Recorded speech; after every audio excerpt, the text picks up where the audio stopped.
Pada saya, laporan Al Jazeera yang berkenaan itu tidak adil, ya. Tidak menggambarkan pengurusan COVID-19 yang sebenar yang dilakukan oleh kerajaan Malaysia.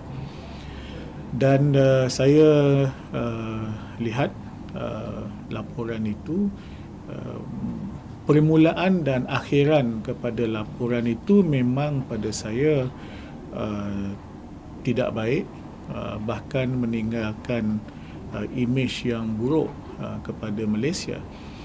Bermula dengan, saya fikir ayat pertama sebut racism, ya, dan bila menutup pun dengan nada yang sama tentang racism. Malaysia adalah negara yang berbilang kaum, berbilang agama, dan secara umum diketahui dunia kita negara yang aman. Racism bukan isu yang utama. Kita adalah satu dua isu, tetapi bukan seperti yang digambarkan oleh Al Jazeera. Jadi saya memang tak berminat apabila dia bermula dan kemudian dia menutup dengan itu, seolah-olah menunjukkan keadaan kita di sini teruk, dan itu memang tidak tepat. Kemudian laporan itu juga tidak membezakan antara pekerja asing yang berdokumen secara sah dengan pekerja asing tanpa izin. Dia macam sekali harung saja. Jadi itu pun tidak tepat. Kita melayan pekerja asing dengan baik, dan hubungan antara kerajaan dengan kerajaan lain seperti Bangladesh, Indonesia, Filipina, Nepal, Vietnam begitu baik dari segi pengurusan pekerja asing, dan mereka dilayan dengan baik. Soal pekerja asing tanpa izin, itu bab yang berbeza sama sekali, tetapi laporan itu seolah-olah macam menyamakan, dan itu pada saya adalah tidak sepatutnya. Kemudian apabila bercerita tentang layanan kita berkaitan dengan COVID-19 di Malaysia, sesiapa saja yang kena jangkitan COVID-19, rakyat, pekerja asing yang sah, parti, semua dilayan di hospital kerajaan dengan duit rakyat Malaysia yang membayar cukai. Jadi yang itu tidak diceritakan di situ. Siap kita hantar ambulan lagi untuk ambil kalau mereka berada di rumah dan sebagainya. Kemudian dia membesar-besarkan cerita tentang kawat berduri.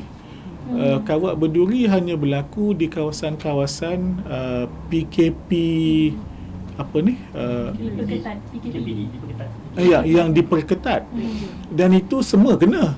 Rakyat Malaysia pun kena kepung dengan kawat berduri, dan ini bukan soal diskriminasi. Tidak, pada kita nak mengawal keadaan. Jadi tak timbul soal diskriminasi. Bahkan yang juga harus sepatutnya, kalau ini soal Malaysia yang tidak menandatangani konvensyen tentang pelarian tetapi mempunyai UNHCR yang kita bagi sokongan dan kerjasama, terutamanya oleh Kementerian Dalam Negeri yang baik.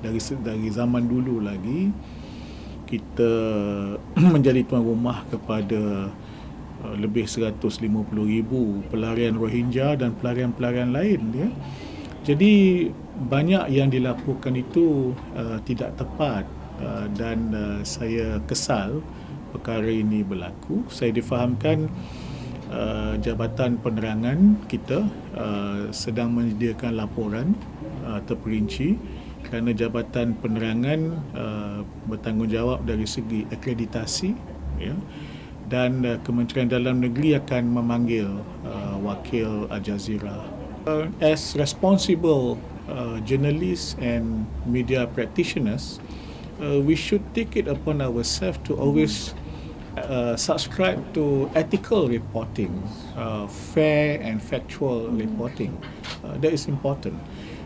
Yes, this is not the right way to report, the one that was documented by Al Jazeera, but when we rebut with facts and fair.